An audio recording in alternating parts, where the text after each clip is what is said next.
আল্লাহ কোরআনে জানিয়ে দিলেন, মা তাকুমুর রাসূল ফাখুযুহু ওয়া মা নাহাকুম আনহু ফান্তাহু।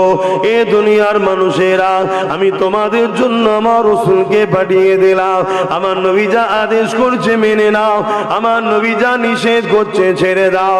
এটাই তোমাদের জন্য কল্যাণ ও কামিয়াবি হবে। কারণ আমি রাসূলুল্লাহকে পাঠিয়েছি তোমাদের ঘরে কল্যাণের রাস্তা দেখাবার জন্য। আমি আমার রাসূলকে পাঠিয়েছি তোমাদের ঘরে সত্য রাস্তা দেখাবার জন্য।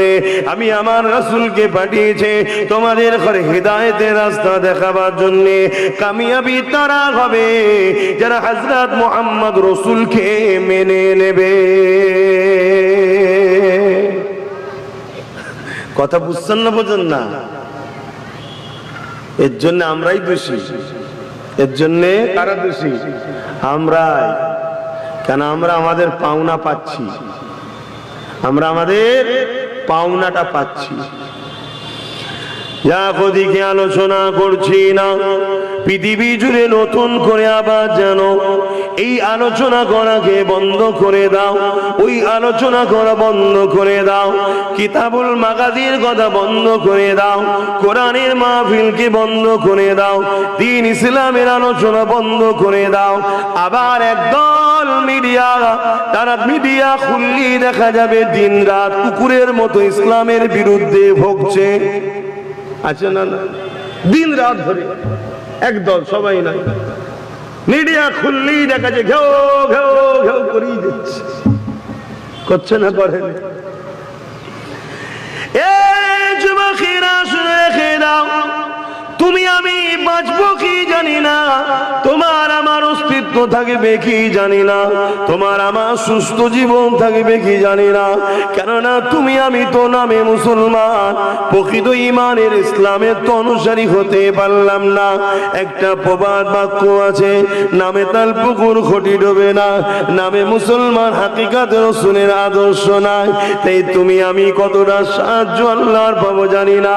তবে বিশ্বের ওই সকল জালিম গুনাহকে জানিয়ে দি, এ দুনিয়ার জালিমেরা শুনে রেখে দে, ইসলাম ছিল আছে সবে কিয়ামত পর্যন্ত থাকবে।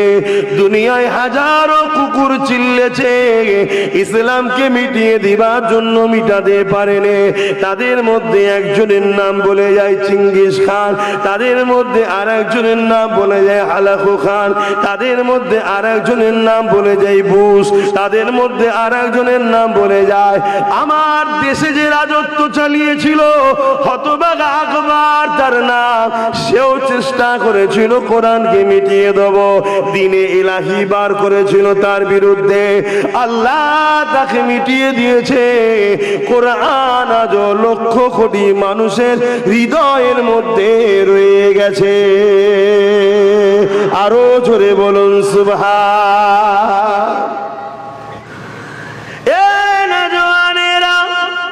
পৃথিবীর সমস্ত কুকুর যদি আসমানের দিকে মুখটা তুলে চাঁদনি রাতে চাঁদের দিকে ঘেউ ঘেউ ঘেউ ঘেউ করে ডাকে, চাঁদকে নামাবার জন্য সরাবার জন্যে, চাঁদের যেমন কোনো আসর পড়ে না, ঠিক তেমনি পৃথিবীর সমস্ত ইসলামের দুশ্মন কোন যেতে একত্রিত হয়ে ইসলামের বিরুদ্ধে ঘেউ ঘেউ করতে থাকে। আমার ইসলামের কোনো অসুবিধে ছিল না, অসুবিধে নাই, অসুবিধে হবে না, কারণ ইসলাম হলো মহান সৃষ্টিকর্তার মনোনীত ধর্ম।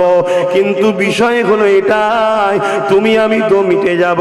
কেন? তুমি আমি তো ইসলাম থেকে অনেক দূরে সরে গেছে, আমার নূর নবী দেখানো আদর্শ থেকে সরে গেছে।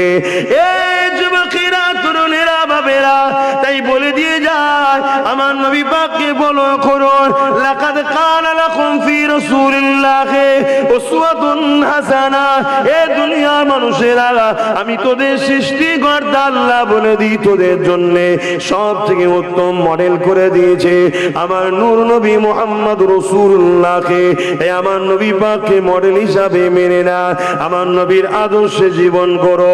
আমার নবী যেভাবে দুনিয়াদারি করেছে আমার নবী যেভাবে ধর্মনীতি দেখিয়েছে, আমার নবী যেভাবে অর্থনীতি দেখিয়েছে, আমার নবী যেভাবে সমাজনীতি দেখিয়েছে, আমার নবী যেভাবে রাজনীতি দেখিয়েছে, আমার নবী যেভাবে প্রতিবেশী নীতি দেখিয়েছে, আমার নবী যেভাবে সম্প্রীতি নীতি দেখিয়েছে, আমার নবী যেভাবে মানব বন্ধন নীতি দেখিয়েছে, এই যুবকেরা তরুণেরা আমার নবীর দেখানো রাস্তার উপরে জীবন যাপন করো। মনে রাখবে ডুবা সূর্য যিনি তুলতে পারে তিনার নীতির উপরে যদি তুমি চলো, তোমরা যে আজকে ডুবতে শুরু করেছো আবার পৃথিবীতে কামিয়াবি তোমরাই হবে। আরো জোরে বলুন সুবহান। জানেন তো নাকি আমার নবী ডুবা সূরজ তুলেছে? জানেন তো নাকি? বলবেন তো হ্যাঁ কি না? এ কবরস্থানে বসে বললাম নাকি? এ হ্যাঁ কি না বলবেন তো? জানেন তো? আল্লাহ নবী আসরের নামাজ পড়ে রয়েছেন। হযরত মাওলা আলী কোনো কাজে দূরে সফরে গিয়েছিল, হুজুরের আসতে দেরি হয়েছে। আল্লাহ নবী আগে নামাজ পড়ে নিয়েছে। হযরত আলী তখন সফর থেকে এসেছে, নামাজ তখনও তিনার পড়া হয়নি। আল্লাহ নবী ডাক দিলেন, ও হযরত আলী দিকে আসো। আল্লাহ নবী ডাকেতে হযরত আলী চলে আসলেন। আল্লাহ নবী বসতে বললেন, হযরত আলীর কোলেতে মাথা দিয়ে আল্লাহ নবী শুয়ে বললেন, চোখটা বন্ধ করে রইলেন। হযরত আলী দেখতে লেগেছে আসরের রাত আস্তে আস্তে চলে যেতে লেগেছে, সূর্যখানা আস্তে আস্তে ঢলতে লেগেছে। এ যুবকেরা তরুণেরা বাপেরা, আসরের নামাজ কিন্তু হযরত আলীর তখনও পড়া হয় না। হযরত আলী ভাবতে লেগেছে, আরে আমার নামাজ কোনোদিন কাজা হয়নি। ছোটদের মধ্যে বালকদের মধ্যে সর্বপ্রথম যিনি নবীকে নবী বলে, আল্লাহকে আল্লাহ বলে ঈমানের কালেমা পড়েছে, তিনি হলেন হযরত মাওলা আলী। এ যুবকেরা তরুণেরা, হযরত আলী ভাবতে লেগেছে, আল্লাহ নবী একটু চোখ বন্ধ করে আমার কোলে মাথা দিয়ে শুয়ে রয়েছে, আর আমি আলী নামাজ কাজা করতে লেগেছে। আমি নবীকে উঠাবো না নামাজ কাজা করে নেব? এর মধ্যে দিনের মধ্যে তোরপার হতে লেগেছে। এই ভাবতে ভাবতে ভাবতে ভাবতে ভাবতে হযরত আলী দেখতে লেগেছে সূর্যখানা পশ্চিম দিকে ডুবে গেল, অর্থাৎ আসরের নামাজ খানা পড়া হলো না। হযরত আলী নামাজকে এত ভালোবাসতেন, চোখের পানি রাখতে পারলেন না। কখন যেন চোখ দিয়ে পানি বেরিয়ে আল্লাহ নবীর নূরের চেহারা গালে পড়ে গেল। নবী আমার চোখটা খুললে, নবী আমার চোখ খুলে বলতে লাগলেন, ও হযরত আলী কাঁদেন কেন আপনি? ইয়া রাসূলুল্লাহ, ইয়া হাবিবাল্লাহ, বিয়াদবি মাফ করবে, আমি আলীর আসরে নামাজ পড়া হয়নি। আপনি আমাকে ডাকলেন, বসালেন, আর কোলে মাথা দিয়ে শুয়ে বললেন, আপনি চোখ বন্ধ করে রয়েছে, আমি আলী সূর্য ডুবে গেছে, নামাজ কাজা হয়ে গেছে, আমি নামাজকে বড় মহব্বত করি। আল্লাহ নবী বলেছিল, আলী রে আমাকে কেন তুললে না? ইয়া রাসূলুল্লাহ, হে হাবিবাল্লাহ, আমার মনের মধ্যে প্রশ্ন জেগেছিল, আরে নূর নবীকে তুলে দাও, নবীকে তুলে দিয়ে নামাজটা আদায় করো। আবার মনে হচ্ছিল না, নবী আরাম করতে লেগেছে। এই লড়াই করতে করতে আমার মন ফাইসাল্লা দিয়ে দিল, এ আলী রে নামাজের কাজ আছে, কিন্তু আল্লাহ নবীর ভালোবাসার কাজা না। আরো জোরে বলুন সুবহান। হুজুর তাই আপনাকে আমি তুলিনি। এটা হযরত আলীর পরীক্ষা ছিল, হযরত আলী হুজুরের ঈমানের পরীক্ষা ছিল, যে নবীকে আগে প্রাধান্য দেয় না, নামাজের জন্য প্রাধান্য আগে দেয়। আমাদের কিছু মুসলমান বেরিয়েছে, নামাজ আগে হয়ে গেছে, নবী পরে হয়ে গেছে, আছে না? নাই। তাহলে এই একটা আমাদের ধ্বংসের কারণ, এই একটা ধ্বংসের কারণ। কথা বুঝছেন না? বাপেরা, নওজোয়ান তরুণেরা, আমরা ইসলামটাকে কুক্ষিগত করে ফেললাম। আমরা সমাজের মধ্যে একদল মানুষ দাড়ি টুপি রেখে মাথায় পাগড়ি পরে মুসলমান লেবাস দিয়ে বক্তা মলি সাহেব সেজে সমাজের মানুষকে বোঝালাম ইসলাম মানে নামাজ, ইসলাম মানে দাড়ি টুপি, ইসলাম মানে হজ করা, ইসলাম মানে রোজা রাখা, ইসলাম মানে কোরআন তেলাওয়াত করা, ইসলাম মানে দ্বীনি প্রতিষ্ঠান তৈরি করা। যুবকেরা, তরুণেরা, এইভাবে আমরা ইসলামকে কুক্ষিগত করে ফেললাম। না না না না, ইসলাম শুধু এগুলোর মধ্যে সীমাবদ্ধ নয়। হ্যাঁ, এগুলো ইসলামের মধ্যে অস্বীকার করছি না, তবে এগুলো অনেক পরের বিষয়। আগে ইসলামের আরো কিছু আছে। ইসলাম মানে কি শুনে রেখে দাও।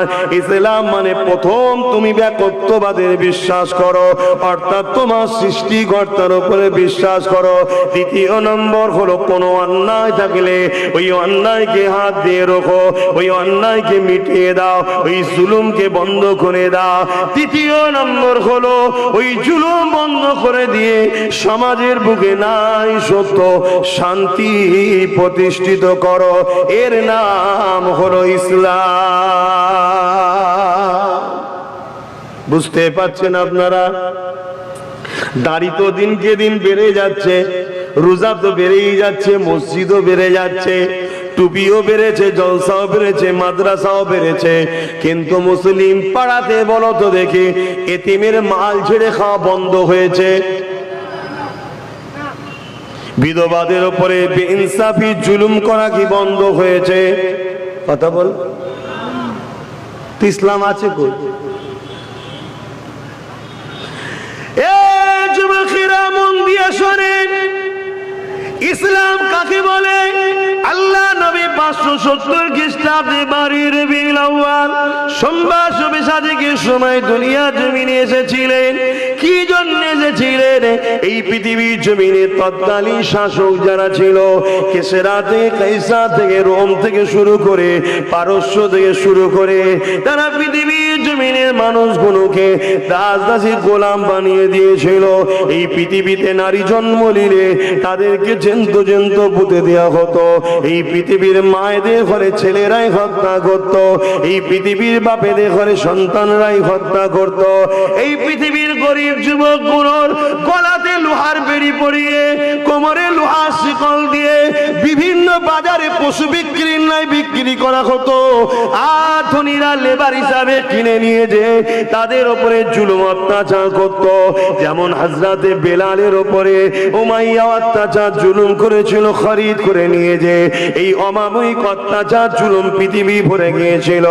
এক কথায় অন্ধকার অত্যাচার ভরে গিয়েছিল পৃথিবীতে, সন্ত্রাস ভরে গিয়েছিল, হিংসা ভরে গিয়েছিল, নারী হত্যা ভরে গিয়েছিল, মানুষগুলো সব পশুতে খসলত পরিণত হয়েছিল। এই পৃথিবীকে ইনসাফ দিবার জন্য আমার আল্লাহ নূর নবীকে পাঠিয়েছিলেন। নবী আমার 40 বছর যখন বয়স হয়ে গেল, নবী আমার মক্কার পাশে একটা পাহাড়ের উপরে দাঁড়িয়ে গিয়ে নবী আমার দাওয়াত দিতে লাগলে, এ আমার প্রতিবেশীরা, তোমরা কি আমাকে কি বলে মানো? তারা সবাই অবাক হয়ে শুনতে লেগেছে। আল্লাহ নবী বলেছিলেন, এ আমার মক্কার মানুষেরা, ওই যে পাহাড় দেখছো, আর একটা পাহাড় দেখিয়ে বলেছিল, ওই পাহাড়ের পাদদেশে এক দল ব্যক্তি রয়েছে যারা এক্ষুনি প্রকাশে তোমাদের উপরে হামলা করবে। আমি রাসূলুল্লাহ যদি এটা বলি তোমরা কি মেনে নেবে? আমি মুহাম্মদ যদি এটা বলি তোমরা কি মেনে নেবে? মক্কার সমস্ত মানুষ বলেছিল, হ্যাঁ মেনে নেব। আল্লাহ নবী বললেন, তোমরা তো দেখতে পাও না, তাহলে মানবে কেন? তারা বলেছিল, মুহাম্মদ 40 বছর ধরে তোমাকে দেখছি, ছোটবেলা থেকে জীবনে কখনো মিথ্যা বলো না, ইয়ার কি খাতলাম করো, মিথ্যা বলো না, কারো কোনোদিন ক্ষতি চাও না, কারো সঙ্গে কোনোদিন ঝগড়া করো না, কোনো ফালতু কথা তুমি বলো না। এ মুহাম্মদ, তুমি যেটা বলবে সত্য বলবে, তুমি হলে আলামিন চির সত্যবাদী। আল্লাহ নবী তখন বলেছিলেন, তাহলে তোমরা মেনে নাও লা ইলাহা ইল্লাল্লাহ নেই কোনো ইলাহা এক আল্লাহ ছাড়া। তোমরা নিজেদের হাতে তৈরি করা 360টা যে খোদা তৈরি করেছো, এগুলো তোমাদের রব নয়, প্রভু নয়, মালিক নয়, খালিক নয়। কেননা তোমাদের রবকে তো তোমরা কেউ দেখোনি, তিনি আছে কেউ দেখেনি। তিনি আমাকে পাঠিয়েছে তোমাদের ঘরে সত্য মেসেজ দেবার জন্য। তাই তোমরা মেনে নাও লা ইলাহা ইল্লাল্লাহ মুহাম্মাদুর রাসূলুল্লাহ। যারা বলেছিল আল আমিন চির সত্যবাদী, তারাই আমার নবীর সঙ্গে বিয়াদবি শুরু করলেন। আল্লাহ সূরা রহমানের মধ্যে বলেন ওয়ালিমা খাফা মাকাম রাব্বিহি জান্নাতান। এ দুনিয়া মানুষেরা, আমি আল্লাহ আমাকে ভয় করো, আমাকে ডর করো, আমাকে খৌফ করো। যারা আমাকে ভয় করে, ডর করে, খৌফ করে, আমি আল্লাহ তাদেরকে দুটো জান্নাত দেব। এ যুবকেরা, তরুণেরা, বাপেরা, মায়েরা, যদি আপনার জিন্দেগিতে চলতে গিয়ে কোনো অন্যায় কাজ করতে যাচ্ছে, হঠাৎ করে আল্লাহর ভয় দিলে জেগে উঠলো, না এই কাজ আমি করব না, আমার আল্লাহ পাক নারাজ হয়ে যাবে। আল্লাহর ভয়ে যদি আপনি পাপ কাজ থেকে ফিরে আসতে পারেন, ওয়াদাল্লাহি হক্কুন, আল্লাহর ওয়াদা সত্য, আল্লাহ আপনাকে দুটো জান্নাত দান করবে।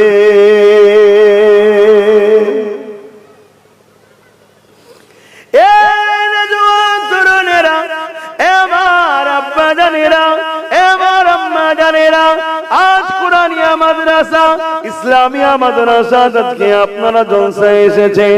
এই মাদ্রাসায় কি শিক্ষা দেওয়া হয়? এই মাদ্রাসাতে সিনা শিক্ষা দেওয়া হয়, সিনা শিক্ষা দেওয়া হয়। স্কুল, কলেজ, ভার্সিটিতে পেটে শিক্ষা দেওয়া হয়। কি করে দুনিয়ায় তুমি কারবার করবে, ব্যবসা করবে, খাবে কি করে, বেঁচে থাকবে কি করে, পেট কি করে চলবে, ওই শিক্ষা স্কুল কলেজে দেওয়া হয়। কিন্তু মাদ্রাসাতে কি শিক্ষা দেওয়া হয়? ভালো মানুষ কি করে হবে, চরিত্রবান কি করে হবে, মা বাপকে কিভাবে ভালোবাসতে হবে। কারণ স্কুলে শিক্ষা পাওয়ার পর ডাক্তার হয়েছে, মাস গেলে 5 লাখ, 10 লাখ, 20 লাখ ইনকাম করে।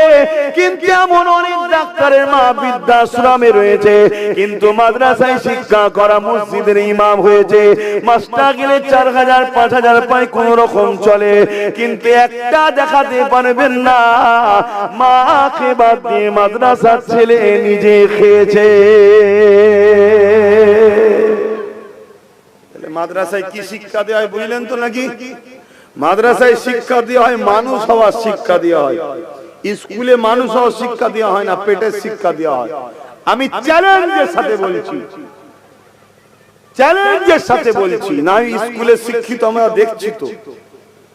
কথা বুঝছেন না, বোঝেন না? তাহলে স্কুলে কি শিক্ষা দেবেন না? হ্যাঁ, পেটও দরকার, পেটও দরকার। কিন্তু এতিমের মাল ঝেড়ে খাবো, ও পেটের দরকার আছে কি? এতিমের মাল যে খেতে না, এই শিক্ষাটা মাদ্রাসায় দেওয়া হয়।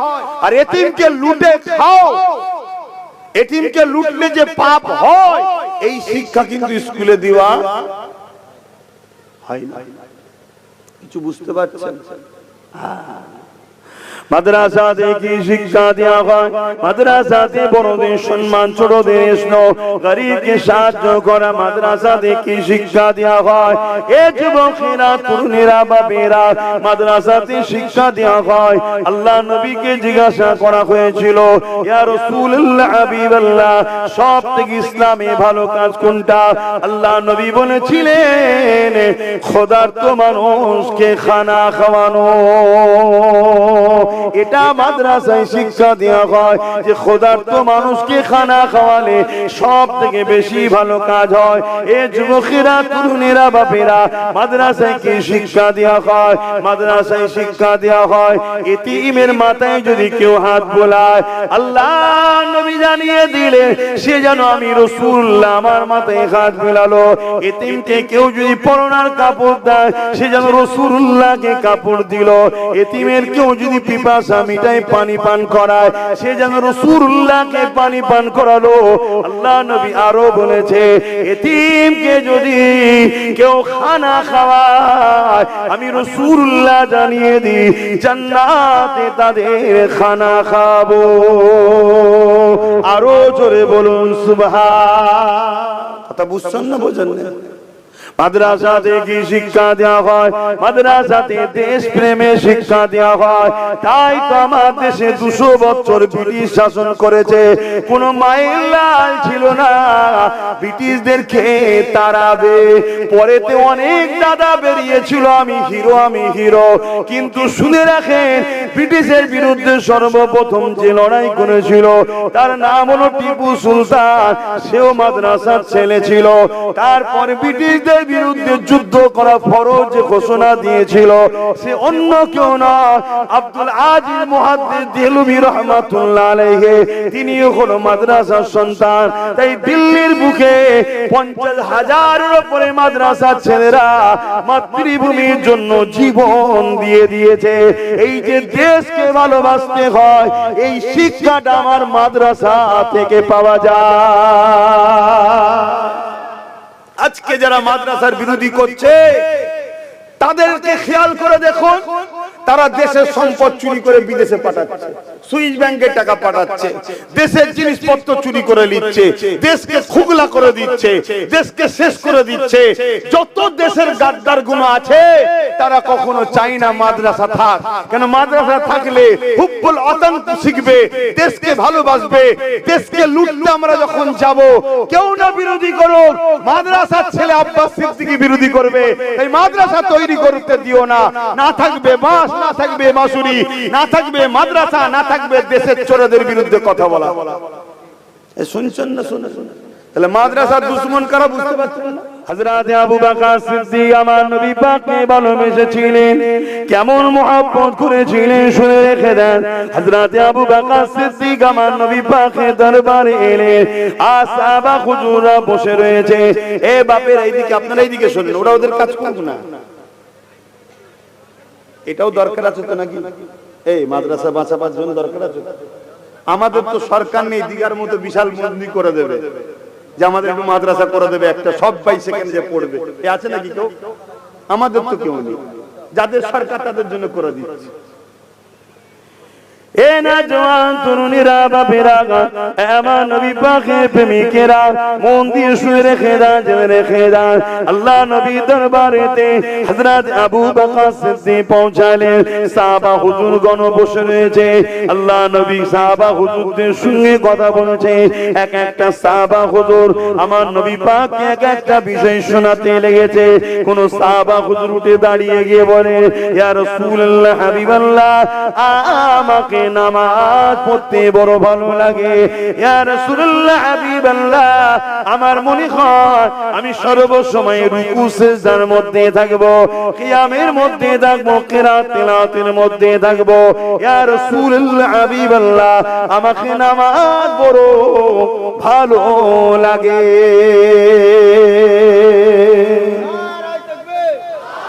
আল্লাহ নবী সাহাবীর কথা শুনে বড় খুশি হয়ে গেলেন। আর একজন উঠে দাঁড়িয়ে গেল, ইয়া রাসূলুল্লাহ, হাবিবাল্লাহ, আমাকে বড় রোজা রাখতে ভালো লাগে। বছরে 5টা দিন আপনি রোজা রাখতে নিষেধ করেছেন, ওই 5টা দিন ছাড়া আমাকে বড় রোজা রাখতে ভালো লাগে। আল্লাহ নবী জানিয়ে দিলে, বাবা এটা বড় খুশির কথা। বাবা নবী আমার আনন্দ হতে লাগলেন।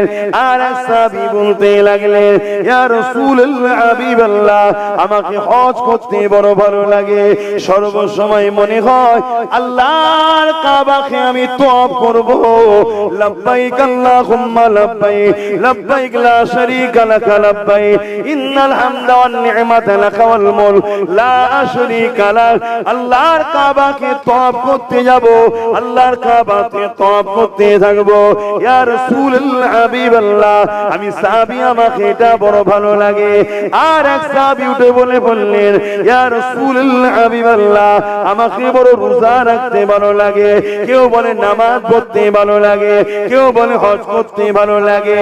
এদিকে হযরত আবু বকর সিদ্দিক উঠে দাঁড়িয়ে গেলেন, ইয়া রাসূলুল্লাহ, হাবিবাল্লাহ, ইজাজত যদি দেন আমি আবু বকর, আমাকে কিছু ভালো লাগে, হুজুর আমি কিছু বলবো। আল্লাহ নবী বলেছিলেন, এ আবু বকর বলেন আপনি কি বলবেন? হযরত আবু বকর সিদ্দিক বলেছিলেন, ইয়া রাসূলুল্লাহ, হাবিবাল্লাহ, আমাকে সর্বপ্রথম যেটা ভালো লাগে আপনার আপনার কদমের গোড়ায় এসে আপনার নূরের মুখে দিকে তাকিয়ে তাকিয়ে বসে থাকবো। আরো জোরে বলুন সুবহান।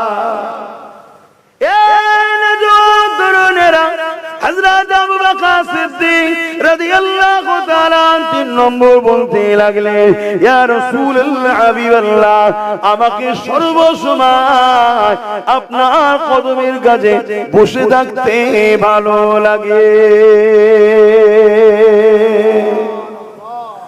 আল্লাহ নবী বড় খুশি হয়ে গেলেন।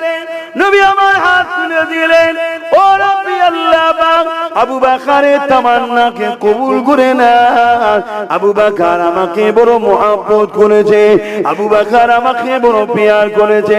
আল্লাহ আমি আবু বকরের উপরে রাজি হয়ে গেছি, আপনিও রাজি হয়ে যান।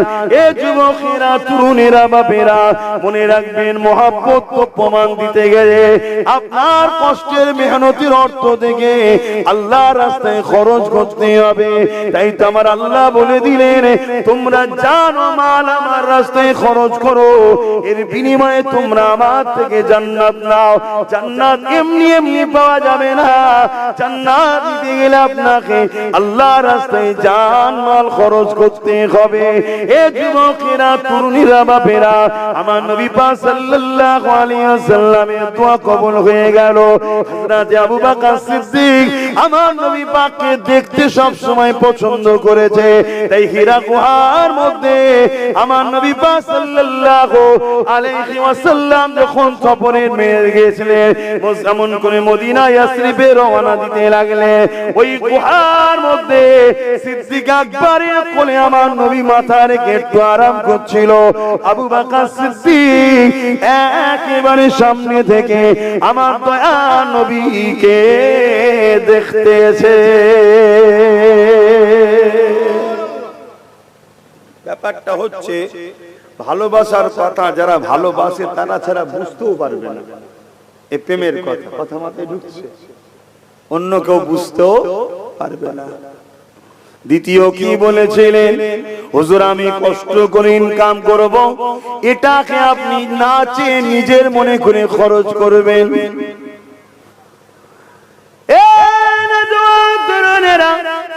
হযরত সিদ্দিক আকবর আমার বংশের মুরব্বী, যিনি হযরত সিদ্দিক আকবর আমার নবী পাকের জন্য প্রায় কাঁদতেন, আল্লাহ পাকের দরবারে দোয়া চাইতেন, ও রব্বি আল্লাহ পাক একটা আয়াত নাজিল করে দেন, যে আয়াতে আপনি বলে দেবেন, এ নবীর অনুসারীরা, মুহাম্মদ রাসূল তোমাদের কাছে কোনো কিছু চাইবে না, তোমাদের জান মাল রাসূলুল্লাহ যেমন করে খুশি খরচ করবে। এই দোয়া পিরাই চাইতে থাকতেন। একদিন সিদ্দিক আকবরের ঘরে আমার রাসূলুল্লাহ প্রবেশ করলেন। সিদ্দিক আকবর দাঁড়িয়ে গিয়ে আমার রাসূলুল্লাহকে সালাম দিলেন। আমার রাসূলুল্লাহ জবাব দিয়ে সুজা ঘরের মধ্যে ঢুকে গিয়ে যেখানে সিদ্দিক আকবরের তিজারি রয়েছে, ধন দৌলত থাকতো, ওই জায়গাতে সুজা চলে গেলেন। রাসূলুল্লাহ কাউকে কিছু না বলে, সিদ্দিক আকবরকেও না বলে ওই তিজারি খুলে আল্লাহ নবী যতটা প্রয়োজন ছিল নিয়ে চলে যেতে লেগেছে। শুধু যাবার শুনে আবু বকর সিদ্দিকের দিকে মুচকে একবার হাসলেন। কত নিলাম, কি জন্য নিলাম, কোথায় লাগবে, কিছু নবী বলল না। আবু বকর সিদ্দিক বড় খুশি হয়ে বললেন আলহামদুলিল্লাহ। আল্লাহ নবী একটু পর খুলে এসে বলতে লাগলো, আবু বকর তোমার দোয়া আল্লাহ কবুল করে নিয়েছে। এ যুবকেরা, একটা আনুমানিক একটা সমীক্ষা করা হয়েছে, ওই সমীক্ষার কথা আপনাদেরকে জানায়। হযরত সিদ্দিক আকবর আমার নবী পাকের জন্য, আল্লাহর জন্য, দ্বীনের জন্য সেই সময়ে 400 কোটি টাকা নবীর কদমে দান করেছে। কত টাকা? আল্লাহ আল্লাহ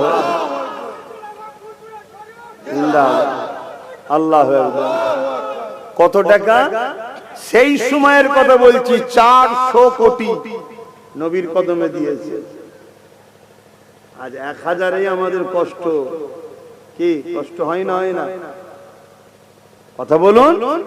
অথচ মোবাইল রিচার্জে কষ্ট হয়। কথা বলছে না তো, তখন কষ্ট হয় না। তাহলে মহব্বত কি এখান থেকে না এখান থেকে?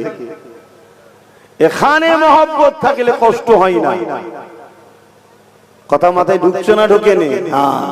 আর 10টা মানুষ 1000 করে যদি দেন আপনাদের মাদ্রাসায়, আমার ছেলের নামে আমি 5000 টাকা দেবো। বলুন দেখি, আর 10টা মানুষ 1000 কে কে দেবে? যারা আগে নাম তুলেছিলেন তারা না, নতুন করে 10টা হাত উঠবে। প্রথমেই হাত তুলেছে এই ভাই, দ্বিতীয় কে ওঠে দিকে এই দেখেন এক যুবক, মারহাবা, নারে তাকবীর, নারে জিহাদ। 3 নম্বরে কি আছে? দেখেন, তুমি তো ছোট মতো বাবু গো, এই গ্রামে বাড়ি, দিতে পারবে তো টুকু বাচ্চা? চেনেন? দিতে পারবে তো? মারহাবা, নারে তাকবীর। 3টে হয়েছে। 4 নম্বরে কি আছে বলেন? আমি তো এতগুলো লোকের মধ্যে 10টা লোকের আশা করলাম, একটা যুবক হাত তুলেছে। আল্লাহ কবুল করে, আল্লাহুম্মা আমিন। কি গো, চাঁদা তুলছি বলে আপনাদের অসুবিধা হচ্ছে নাকি? অনেক জায়গায় দেখি চাঁদা তুললে অনেক মানুষের একটু ইতস্ত হয়। আরে চলবে কি করে? আমাদের ঘরে তো চালাতে হবে। হ্যাঁ, আমাদের যদি ওয়াকফ যদি আমাদের হাতে থাকতো আলাদা কথা, ওয়াকফ তো আমাদের হাতে নেই। আবার হ্যাঁ বলুন, 4টে হয়েছে, আর 6টা দরকার, তাই তো নাকি? আর 6টা মানুষ 1000 করে টাকা বলুন, আপনাদের মাদ্রাসায় আমি 5000 টাকা দিয়ে যাব আমার সন্তানের নামে। বলুন, দোয়া করবেন। এখানে হাফেজি পড়ানো হয়তো আজ, তাহলে দোয়া করবেন আল্লাহ যেন আমার বাচ্চাকে হাফেজে হাক্কানি, আলেমে হাক্কানি করেন। বলুন আল্লাহুম্মা আমিন। শুধু হাফেজে হলে হবে না, শুধু আলেম হলে হবে না, হাক্কানি হতে হবে। আলেম তো অনেক আছে, হাফেজ তো অনেক আছে, হ্যাঁ, ওরকম হলে হবে না। আল্লাহ ও রাসূলের জন্য কুরবান হতে হবে। আর 6টা মানুষ, এই 6 জনের মধ্যে কে কে হাত তুলে দেখা যায় দেখি। কার দিল কাঁদে যে আমার হুজুরের জন্য দেবো আমি 1000 টাকা? কে আছে? ওই এক মুরব্বি আব্বা হাত তুলেছেন। বলুন মারহাবা, নারে তাকবীর। কই এই একটা হাত তুলেছে, কোথায়? দুটো একসাথে, মাশাআল্লাহ মাশাআল্লাহ, নারে জিহাদ। ওই একটা পিছনে দেখুন, মাশাআল্লাহ, নারে জিহাদ। এখানে একটা, 5টা, নারে জিহাদ। আর একটা শেষ আল্লাহর বান্দা হাত তুলে। বলুন শেষ কে তুলবে? হ্যাঁ, ওখানে তুমি দেবে? আরে দাঁড়ান না, যতগুলো বার আমি দেখি, তোমরা সব বোঝো না। যদি দুটো বার হয়, দেখেন এটা বেড়েছে, ওইখানে দেখেন। তাহলে কটা হলো? এখানে আবার 3টে, 13টা হয়ে গেল। বলুন মারহাবা। লাগে 51, এখন 13টা। তাহলে আল্লাহর ঘরের জন্য, আপনার নবীর ঘরের জন্য হচ্ছে 2 পয়সা বারে বারুক না। গরিবের ছেলে পুলেরা পড়াশোনা করে, উলামারা পড়াশোনা করে, হাফেজে কোরআন কোরআন করবে, তারা আপনার পয়সায় খাবে, বেকার হবে? বেকার হবে। কিয়ামতের দিনে আল্লাহ কোরআন শরীফকে সুন্দর করে সাজিয়ে দেবে। শোনো, যারা দান করছো তোমরা কি পাবে? শোনো, শুনবেন না? অসুবিধা হচ্ছে? আল্লাহ পাকের কোরআনকে সুন্দর করে সাজিয়ে দেওয়া হবে। ওই কোরআন কিয়ামতের দিনে আল্লাহ পাকের আরশে আজিমের নিচে ঘোরাঘুরি করতে থাকবে। যেটা লাউহে মাহফুজে রক্ষিত রয়েছে, ওই কোরআনকে আমার নবীর উপরে ধারাবাহিকভাবে আমার আল্লাহ পাঠিয়েছে। শুনছেন তো? ওই কোরআন আল্লাহ জিজ্ঞাসা করবে, এ আমার কালামুল্লাহ, কোরআন কোন বই নয়, কোরআন কোন কিতাব নয়, কোরআন হলো কালামুল্লাহ, আল্লাহ পাকের কথা। ওই কোরআন বলতে লাগবে, এ আমার কালামুল্লাহ, আমার আল্লাহ বলতে লাগবে, এ আমার কালামুল্লাহ, তুমি কি আজকে দিনে কিছু আবদার রাখবে? ওই সময় আল্লাহর কালাম বলতে লাগবে, এ আল্লাহ, আমি আপনার বাণী, আমি আপনার কথা দুনিয়া জমিনে যারা আমাদেরকে পেয়ার করেছিল, আমাকে মহব্বত করেছিল, মুখস্থ করে সিনায় রেখেছিল, বা আমার শিক্ষার ব্যবস্থা করেছিল, বা আমার জন্য কথা বলেছিল, বা আমাকে চুমা দিয়েছিল, আদর করেছিল, আমার পক্ষে দাঁড়িয়েছিল, আল্লাহ আজকে তাদেরকে আমি আপনার জান্নাতে দেখতে চাই। আরো জোরে বলুন সুবহান। ওই দিন আল্লাহ নবী জানিয়ে দিলেন, কোরআনের ওসিলা করে হাফেজে কোরআনকে এবং কোরআনের পড়াশোনার জন্য যারা ব্যবস্থা করত, তাদের উভয়কে আল্লাহ কোরআনের খাতিরে নাজাত দিয়ে দেবে। আরো জোরে বলুন সুবহান। তাহলে সেই জায়গায় আপনারা দান করছেন, আপনাদের কি বেকার হচ্ছে মনে হচ্ছে নাকি? বেকার হচ্ছে।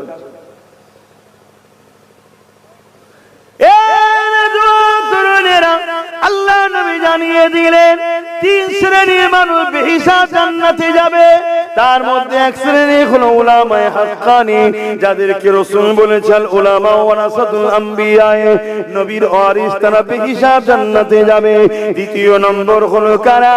যারা আল্লাহর রাহে নিজের জান মাল কুরবান করে শহীদ হয়ে গেছে, তারা বেহিসাব জান্নাতে যাবে। তৃতীয় নম্বর কারা? যারা কিনা আল্লাহ দ্বীনের শিক্ষার ব্যবস্থা করেছে, মাদ্রাসা তৈরি করে মানুষকে উলামা হওয়ার ব্যবস্থা করেছে, ওই ব্যক্তিগুলোকে আল্লাহ পাক কিয়ামতের দিনে বেহিসাব জান্নাতি করবে।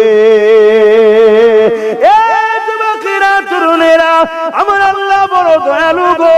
আমার আল্লাহ বান্দার নামান্য ভালো কাজ দেখলেও কিয়ামতের দিনে নাজাতটা করে দেবে। কিন্তু মনে রাখবে, এই 3 শ্রেণীকে আল্লাহ বেহিসাব জান্নাত দেবে। এরা জান্নাতে দরজার কোণায় গিয়ে নিজেদের মধ্যে আবার কথা কাটাকাটি শুরু হয়ে যাবে, কে আগে ভেতরে ঢুকবে, কে আগে ভেতরে ঢুকবে। কেন 3 জনকে বেহিসাব জান্নাত আগে দেবে। 3 জনের মধ্যে আবার বলবে, আলেম বলবে আমি আগে ভেতরে এন্ট্রি হব, শহীদ বলবে আমি হব। আলেমদের ওখানে যারা শিক্ষা দিয়ে পড়াশোনা করিয়েছে তারা বলবে আমরা আগে যাব। এ যুবকেরা, তরুণেরা, আল্লাহ পাকের ফেরেশতারা চলে আসবে, কি হয়েছে আপনাদের? তখন তারা বলতে লাগবে, না আমি শহীদ হয়েছি আল্লাহ দ্বীনের জন্য। নবী বলেছেন বেহিসাব প্রথম জান্নাতে যাবে, আমি তাই যাব। ওই সময় ফেরেশতা বলবে, তোমরা যে বেহিসাব জান্নাতে প্রথম যাব, এই শিক্ষা তোমাদেরকে কে দিয়েছে? বলবে উলামারা দিয়েছে। আল্লাহর ফেরেশতারা বলবে, তাহলে উলামারা তোমাদের উস্তাদ হয়, উস্তাদ আগে থাকবে, ছাত্র পিছনে থাকবে। ওই সময় দ্বিতীয় ব্যক্তিকে জিজ্ঞাসা করা হবে, তোমরা কি করেছো? তখন তারা বলবে, আল্লাহর দ্বীনের জন্য আমরা ধন দৌলত ব্যয় করেছি। উলামারা বলেছে আমরা আল্লাহর জান্নাতে বেহিসাব যাব। আবার ফেরেশতারা বলবে, তাহলে উলামারা কোনো তোমাদের উস্তাদ, উস্তাদ আগে থাকবে, ছাত্র প্রথমে পিছনে থাকবে। ওই কিয়ামতের দিনে আলেমরা আগে জান্নাতে যাবে। তরুণেরা, কিন্তু আলেমদের সঙ্গে মিশতে পারলে, ওই আলেমদের কাতারে থাকতে পারলে, আলেমদেরকে পিয়ার করতে পারলে, কিয়ামতের দিনে তাদের সঙ্গে নাজাত হয়ে যাবে। নবী আমার জানিয়ে দিয়েছে, কেউ যদি আলেমের সঙ্গে এক খাঞ্চায় খেয়েও থাকে, কেউ যদি আলেমের সঙ্গে এক দস্তখানে খেয়েও থাকে, কিয়ামতের দিনে এই রকম ব্যক্তিও ওই আলেমের কাতারে আল্লাহ জান্নাতি হয়ে যাবে। এই যুবকেরা, গল্প করছি না, বুখারী হাদিস বলছি, আল মারউ মা মান হাব্বা, দুনিয়ায় যে যাকে ভালোবাসবে পরকালে তার সঙ্গে জান্নাতে যাবে। একজন আলেমে হাক্কানি ওসিলা করে ৭০,০০০ এমন ব্যক্তিকে আল্লাহ জান্নাতি দেবে, যারা কিনা জাহান্নামী ঘোষণা হয়ে যাবে। আর একজন হাফেজে হাক্কানি ওসিলা করে ৭০ জন এমন ব্যক্তিকে আল্লাহ জান্নাতি করবে, যারা কিনা জাহান্নামী ঘোষণা হয়ে যাবে। তাই মনে রাখবেন, আপনি যদি উলামাদের পিছনে খরচ করেন, মাদ্রাসা বানান, ছাত্রদেরকে খাওয়ান, তুলাবাদের পিছনে যদি আপনি অর্থ ব্যয় করেন, সামান্য অর্থ আপনার কিয়ামতের দিন নাজাতের ওসিলা হয়ে যেতে পারে। মাদ্রাসায় কোন বাচ্চাগুলো আসে? যাদের বাপ মা গরিব তাদের বাচ্চারাই আসে। যাদের বাপ মা বড় লোক, মুসলমান ঘরের ছেলেরা, তারা তো আজ কোরআন শেখায় না, তারা স্কুলে পাঠায়। স্কুলে শেখায় কি? হাট্টি মাটি ডিম, যারা মাঠে পারে ডিম, তাদের খাড়া দুটো শিং। এদের টার্গেট ইসলামের বাতিকে নিভিয়ে দেব। কেন? ইসলাম বলেছে কুনতুম খায়রা উম্মতি উখরিজাত লিন-নাসি তা'মুরুনা বিল মা'রুফ ওয়া তানহাউনা আনিল মুনকার। এ দুনিয়া মানুষেরা, আল্লাহ তোমাকে আমাকে দুটো কাজ দিয়েছে, ন্যায়ের পক্ষে থাকো, অন্যায়কে মিটিয়ে দাও। অন্যায়কে মিটিয়ে দিয়ে আল্লাহর জমিনের উপরে ন্যায়কে আবাদ করো, এটাই হলো তোমার আমার কাজ। অন্যায়টা কি নাইটা কি? নবী যা দিয়েছে ওটাকে মেনে নাও। মাতাকুমুর রাসূল ফাখুযুহু ওয়া মা নাহাকুম আনহু ফান্তাহু। নবী যা আদেশ করেছে দিচ্ছে নিয়ে নাও, নবী যা নিষেধ করেছে ছেড়ে দাও। এ নওজোয়ান তরুণীরা, বাপেরা, আমার নবী পাকের জীবনী পড়লে দেখা যায়, আমার নবী পাক 570 খ্রিস্টাব্দে দুনিয়ার জমিনে এসেছে। 40 বছর বয়সে নবী আমার নবুয়তের এলান করেছে, অর্থাৎ ডিউটিতে জয়েন্ট হয়েছে। চাকরি তো সেদিন পেয়েছে যেদিন দ্বিতীয় কেউ ছিল না। আল্লাহ নূরে মুহাম্মদ রাসূলকে তৈরি করে সেদিন নবী বানিয়ে দিয়েছে। ডিউটি সেদিন পেয়ে গেছে, চাকরি সেদিন পেয়ে গেছে, কিন্তু ডিউটিটা দুনিয়ার জমিনে এসে 40 বছর বয়সে 570 সঙ্গে 40 যোগ করলে 610 হয়। এই 610 নবী আমার দ্বীন ইসলামের ডিউটির কাজে জয়েন করেছে। কিন্তু আমার নবী পাক এই জমিনের উপরে নামাজ নিয়ে এসেছে মেরাজে। গত যে মাসটা চলে গেল ওই মেরাজের মাসে আল্লাহ নবী রজবের মাসে মেরাজে গিয়েছিল। ওখান থেকে নবী আমার নামাজ এনেছে, ওখান থেকে রোজা রেখেছে। এ যুবকেরা, তরুণীরা, বাপেরা, আমার নবী পাক মেরাজে গিয়েছিল কত সালে? আল্লাহ নবী 11টা বছর কি করেছে? আল্লাহ নবী 11টা বছর ধরে কিসরা থেকে শুরু করে, কায়সার থেকে শুরু করে, রোম পারস্য থেকে শুরু করে পৃথিবীর সমস্ত অত্যাচারী শাসকদের কাছে নবী চিঠি করেছে। মুহাম্মদ রাসূলের পক্ষ থেকে চিঠি, তোমরা দুনিয়া জমিনে অত্যাচার বন্ধ করো, আল্লাহর শ্রেষ্ঠ সৃষ্টি মানুষগুলোকে বাঁচতে দাও, গরিবের উপরে জুলুম বন্ধ করে দাও, এতিমগুলোকে হত্যা বন্ধ করো, নারীগুলোকে ভোগের পাত্রী বানিয়ে দিয়েছো, এই মায়ের জাতকে তোমরা বাঁচতে দাও, অন্যায় বন্ধ করো, জুলুম বন্ধ করো, লুট বন্ধ করো, দাঙ্গা বন্ধ করো, সন্ত্রাসী বন্ধ করো, অত্যাচার বন্ধ করো। এক কথায় এই জমির উপরে অশান্তি দাঙ্গা বন্ধ করো। নবী আমার সবাইকে চিঠি দিয়েছে। ওই চিঠি দিয়ে অনেক দেশের রাজারা ইমানের কলেমা পড়ে আমার নবীর পাশে দাঁড়িয়েছে। অনেকে আবার আমার নবীর চিঠিকে টুকরো টুকরো করে ফেলে দিয়েছে। তার মধ্যে একটা দেশ হলো পারস্য, যে পারস্য পৃথিবীর জমিনে হাজার বছর ধরে আগুনের উপাসনা করত। ওই পারস্যের সুলতান আমার নবী পাকের চিঠিটাকে নিয়ে টুকরো টুকরো করে ফেলে দেয়। সাহাবী হুজুর মনে দুঃখ করে আমার নবী পাকের দরবারে এসে বলে, ইয়া রাসূলুল্লাহ, হাবিবাল্লাহ, আপনার চিঠিটাকে টুকরো টুকরো করে ফেলে দিয়েছে। আল্লাহ নবী বলেছিলেন, এ সাহাবী রে, তোমার নবী মুহাম্মদ রাসূলুল্লাহর চিঠিকেও টুকরো করেনি, ওর রাজত্বকে টুকরো টুকরো করে দিয়েছে।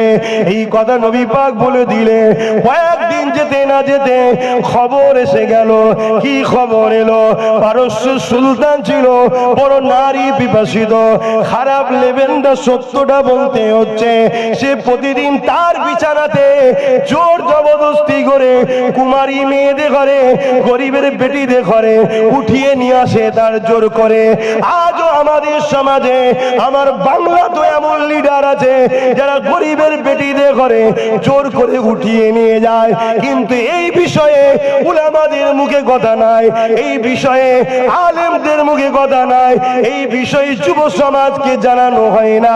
তাই এদের বিরুদ্ধে লড়াই করতে হবে। এর নাম হলো ইসলাম। এই জন্যই চরিত্রহীন নেতারা, তারা কখনো চায় না ইসলাম সমাজের বুকে প্রতিষ্ঠিত হোক। ইসলামকে মানুষ অ্যাকসেপ্ট করো, ইসলামকে মানুষ পছন্দ করো।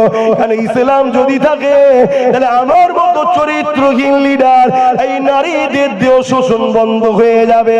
এ যুবকেরা, ওই পারস্যের শাসক যিনি ছিলেন তার চরিত্র বড় খারাপ ছিল। তার একটা পুত্র সন্তান ছিল, সেও বড় বাপের মতো চরিত্রহীন।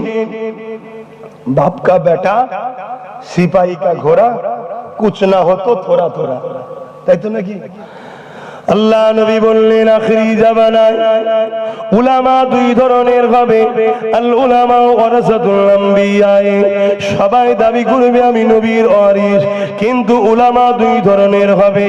একটা হলো খায়রুল উলামা, আর একটা হলো শাররুল উলামা। একটা হলো ভালো উলামা, আর একটা হলো খারাপ উলামা। ইলম দুজনেই শিখবে, কোরআন দুজনেই বলবে, হাদিস দুজনেই পড়বে, বুখারী মুসলিম দুজনেই প্রতিজনই শিখবে, কিন্তু একজন ইলম অর্জন করে আল্লাহ দ্বীনের জন্য নবীর উম্মতকে আল্লাহ রাসূলের দিকে জোড়ার জন্য চেষ্টা করবে, নবীর সঙ্গে উম্মতের সম্পর্ক করার জন্য চেষ্টা করবে, নবীর পক্ষে কথা বলবে। আর একদল উলামা হবে ইলম শিক্ষা করে দুনিয়ার অত্যাচারী জালিম শাসকদের অর্থ নিয়ে, ডলার নিয়ে, টাকা নিয়ে তাদের দালালি করতে থাকবে। উদাহরণ হিসাবে জানিয়ে দিই, আমার ভারতবর্ষে একটা রাজা ছিল যার নাম হলো হতভাগা আকবর।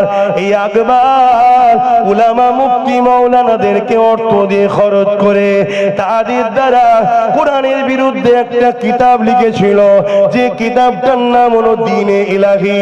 ওই উলামারা কোরআনের বিরুদ্ধে কিতাব লিখলো, অথচ তারাই কোরআন পড়ে মাওলানা হয়েছে, তারাই হাদিস পড়ে মাওলানা হয়েছে, কিন্তু অর্থের কাছে, গাড়ি বাড়ির কাছে তারা নিজেদের ইলমকে বিক্রি করে, ঈমানকে বিক্রি করে জালিম অত্যাচারী শাসকের কাছে বিক্রি হয়েছে। তারা দ্বীনে ইলাহি লিখে দিল, আকবর দ্বীনে ইলাহির প্রচার করতে লাগলো। এদিকে মুজাদ্দিদ আল পেসানি রাহমাতুল্লাহ আলাইহি, তিনি মুজাদ্দিদ আল পেসানি আকবরের বিরোধী করতে লাগলো। মুজাদ্দিদ আল পেসানি তিনিও আলেম, তিনিও কোরআন পড়েছে, হাদিস পড়েছে, কিন্তু বয়সটা অনেক হয়ে গেছে। এই যুবকেরা মুজাদ্দিদ আল পেসানির দিকে কোটি কতক লোক দাঁড়ালো, আকবরের দিকে অনেক বড় বড় মুফতি মাওলানা দাঁড়িয়ে গেল। কারণ আকবর অর্থ দিয়েছিল, আকবর টাকা দিয়েছিল, আকবর সম্মানীয় পদ দিয়েছিল। এই মুজাদ্দিদ আল পেসানির বিরুদ্ধে ওই উলামারা লেগে গেল। এ যুবকেরা, এটাও নতুন নয়, কারবালার ময়দানে একটু চলুন ঘুরে আসি। ওই কারবালার দিনে কি হয়েছিল? এজিদ বাহিনী পাঠিয়েছিল 22,000 লোক, আর ইমাম পাক মাত্র 72 জন ছিল। 22,000-এর মধ্যে 3,000 হাফেজে কোরআন ছিল, 3,000 মুফতি ছিল, 7,000 আলেম ছিল। মনে রাখবেন, আলেম গুণ পদ পাবার জন্য এজিদের শাসন ক্ষমতার কাছে অর্থের জন্য বিক্রি হয়ে গেল। তারা দেখিয়ে দিল এ দুনিয়ার মানুষ, এটা তো আমাদের জন্য ইতিহাস, যুগে যুগে ইতিহাস ঘটেছে আমাদেরকে সতর্ক করার জন্য আল্লাহ। কিন্তু মুজাদ্দিদ আল পেসানি রাহমাতুল্লাহ আলাইহি, তিনি একা কোটি কতক আলেম নিয়ে আকবরের বিরুদ্ধে লড়াই করলো। আমার আল্লাহ একদিন মুজাদ্দিদ আল পেসানিকে বিজয় দান করে আকবর ও তার বাহিনীকে ধ্বংস করে দিয়েছিল।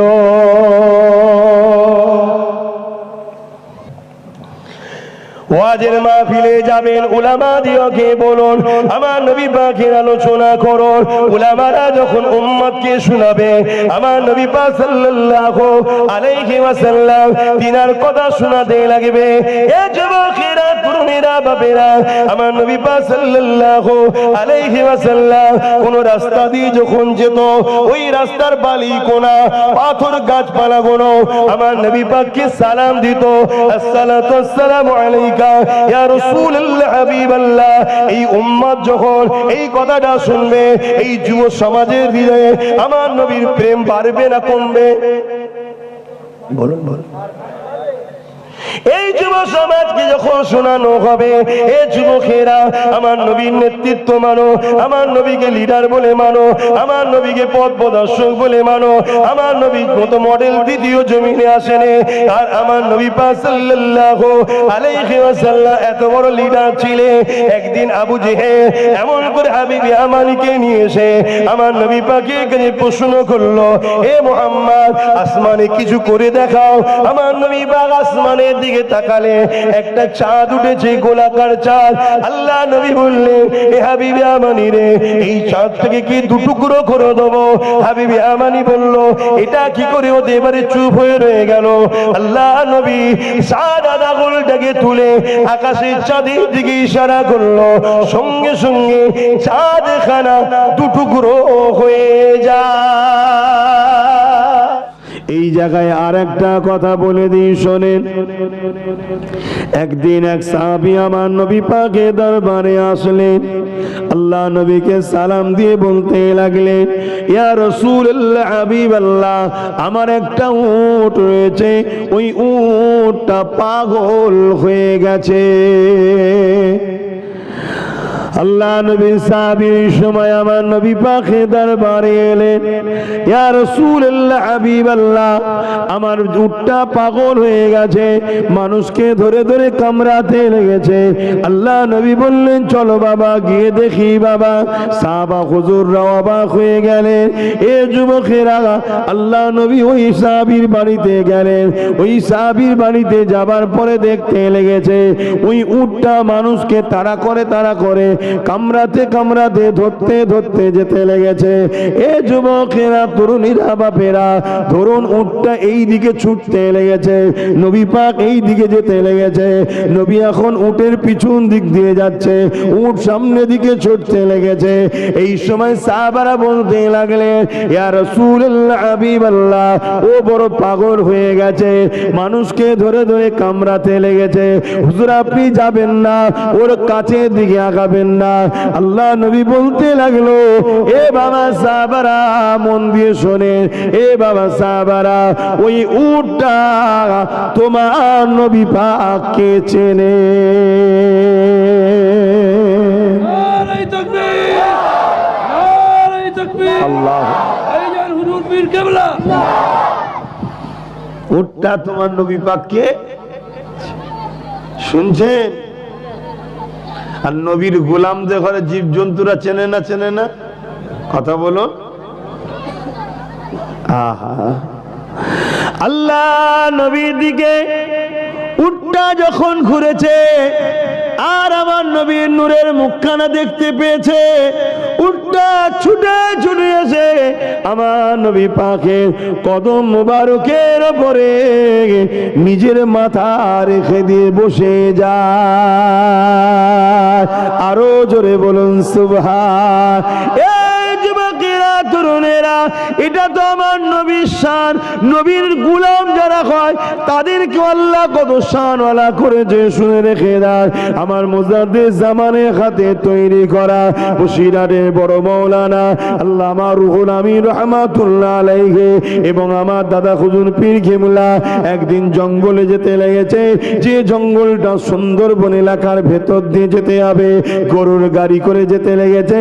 তখন এত দামি দামি গাড়ি ছিল না, রাস্তাও ভালো ছিল না।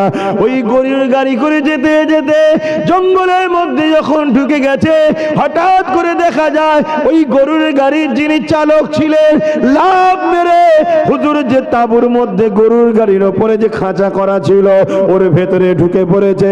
হুজুর বলতে লাগলেন, বাবা কি হয়েছে গো, এত হাঁপাচ্ছ কেন, ঘাবড়ে গেছো কেন, কি হয়েছে বাবা? ওই গরুর গাড়ির চালক বলতে লেগেছে, হুজুর বাঁচার আর কোনো উপায় নেই, আমার তোমার মুজাদ্দিদ জামান দাদা হুজুর পীর কেবলা বলতে লেগেছে, বাবা বলো কি হয়েছে, কি হয়েছে, কি হয়েছে? ওই গরুর গাড়ির চালক বলতে লেগেছে, হুজুর একটা নয় দুটো বার সামনে রাস্তা আটকে দিয়ে দাঁড়িয়ে গেছে, গরু লাফালাফিও করতে লেগেছে। দাদা হুজুর বললেন, এতে চিন্তা কিসের? তুমি আমি হলে কি হতো? আর বেশি খুলে বলছি নি, জায়গা হলুদ হয়ে যেত, বুঝতে পারছো তো নাকি? আল্লাহ নবীর গোলামীরা এদের আবার বলবে, ইনারাই তো বলবে চিন্তা কিসের, ঠিক না বে ঠিক? দাদা হুজুর বললেন, চিন্তা কিসের বাবা, চিন্তা না, জঙ্গলের বাঘ এসেছে তো কি হয়েছে? আল্লাহ আমার কাছেও তো একটা বাঘ রেখেছে, ওই বাঘটার নাম হলো আবু বকরের বাঘ রুহুল আমিন।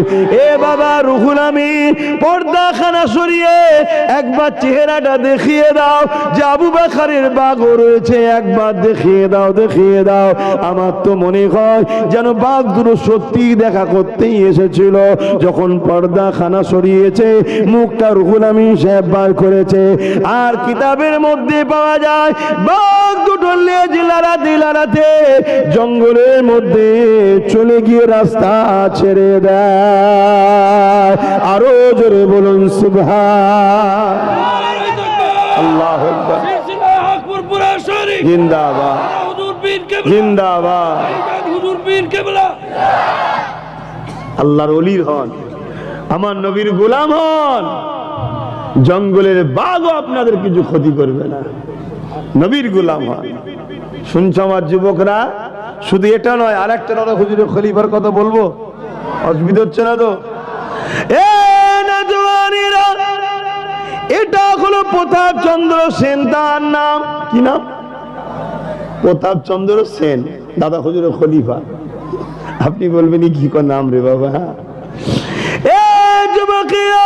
প্রতাপ চন্দ্র সেন তার নাম ছিল, কিন্তু আমার মুজাদ্দিদ জামান দিনের মেসেজ যখন শোনায় কোন এক জায়গায় মাহফিল শোনার পরে তার মধ্যে হিদায়েতের বাতি জ্বলে উঠেছে, তিনি আমার মুজাদ্দিদ জামানের দরবারে এসে ইমানের কলেমা পড়ে নিয়ে এক আল্লাহকে মেনে নিয়ে মুহাম্মদ রাসূলকে লিডার বলে মেনে নিয়ে আমার দাদা হুজুরের হাতে বায়াতটা হয়ে যায়।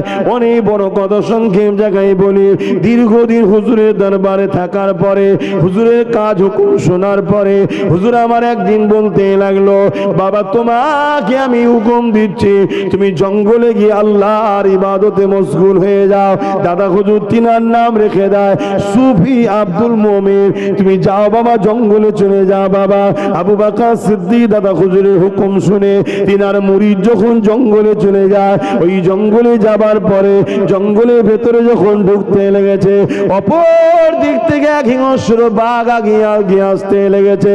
এমন সময় সুফি আব্দুল মোমিন সাহেব বলতে লেগেছে, এ জঙ্গলের বাঘ রে, যদি আল্লাহ আমার চোখে তোমার জন্য রেজেক বানিয়ে রাখে তুমি আমাকে তো খেয়ে ফেলবে, তবে খাবার আগে একবার শোনো, আমি আব্দুল মোমিন এমনি এমনি আসেনি, আমার পীর জবানার মোজাতে আবু বকর সিদ্দিক তিনি আমাকে পাঠিয়েছে আল্লাহর দাসত্ব করার জন্য, আল্লাহর জিকির করার জন্য।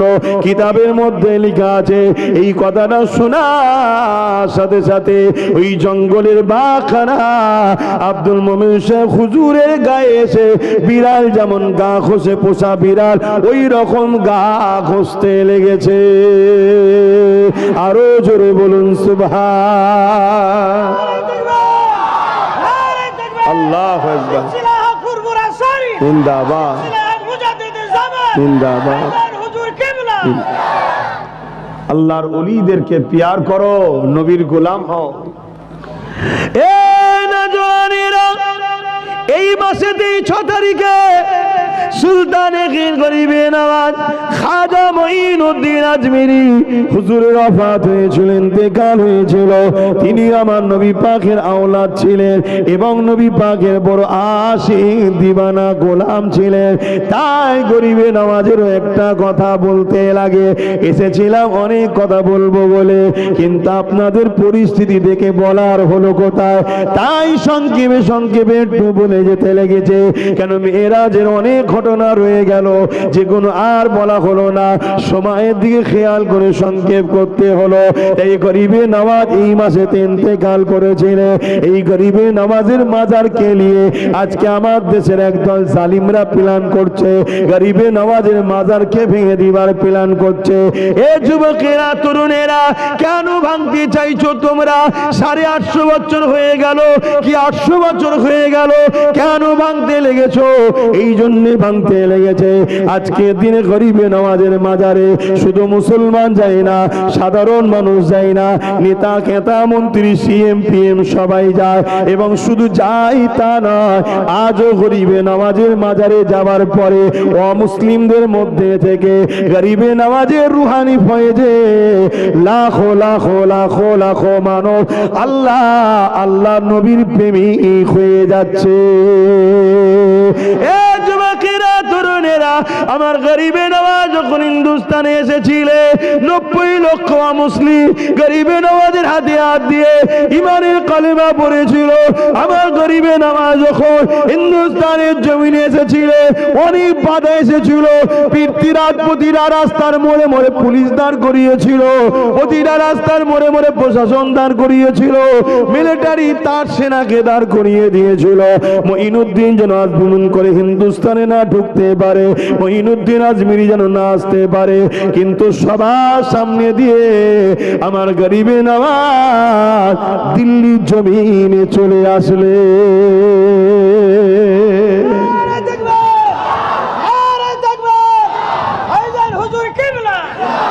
এ চোখ আমাদের, এ চোখ আমাদের, কিন্তু আমাদের স্বাধীনে চলে? একে নিয়ন্ত্রণ করেন কে? এটা মাথায় রাখো। চোখ আমাদেরকে দিয়েছে, দেখছি, কিন্তু নিয়ন্ত্রণ কে করছেন? তা আল্লাহ যেমনটা দেখাবে তেমন দেখতে হবে। তো গরিবে নওয়াজ যখন বর্ডারে ঢুকছে, সিকিউরিটি ভর্তি, গরিবে নওয়াজ আটকাতে হবে, কথা বুঝে আসছে। তৎকাল সময় জাদুকররা এত পাওয়ারফুল ছিল যে গরিবে নামাজের পানির উপরে একটা ফটো পর্যন্ত তৈরি করে ফেলেছিল। সেই ফটোকে কিছু লোককে দিয়ে যারা আঁকে, তাদের কাছে আঁকাও হয়েছিল, সেটাকে সমস্ত জায়গায় অনেক কপি করে বর্ডারে বর্ডারে পাঠিয়ে দেওয়া হয়েছিল, ইনাকে রোকো। কেন? গরিবের নামাজের মা বলেছিল একজন আসছে, তোর রাজত্ব তার জন্য ধ্বংস হয়ে যাবে। শুনছেন না? শোনেন না? যেমন আমাদের কোনো পেরেশানে আছে, আমার ছোটটাকে নিয়ে, বুঝছেন না? পেরেশানের মধ্যে আছে। কেন? তুমি ভুল করবে না, তুমি ঠিক থাকবে, ঠিক না বেটি? গরিবের নামাজের মাও বলেছিল তার পিছনে লাগবি না, তাহলে ঠিক থাকবি। কিন্তু তুই যা বদমাইশি করছিস, তুই তো তার পিছনে লাগা ছাড়া তো থাকতে পারবি না। দেখো না, ওই মুরব্বী চাচার পিছনে ওইটুকু ছেলের হাতে ফোন, ওর হাতে ফোনটা কে দিয়েছে? ওর বাপ মা দিয়েছে। তাহলে এই বাচ্চার ভবিষ্যৎ নষ্ট করছে কে? ওর বাপ মা।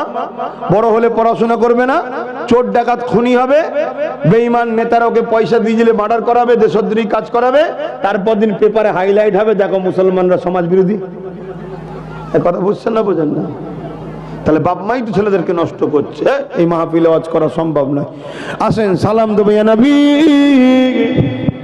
সালাম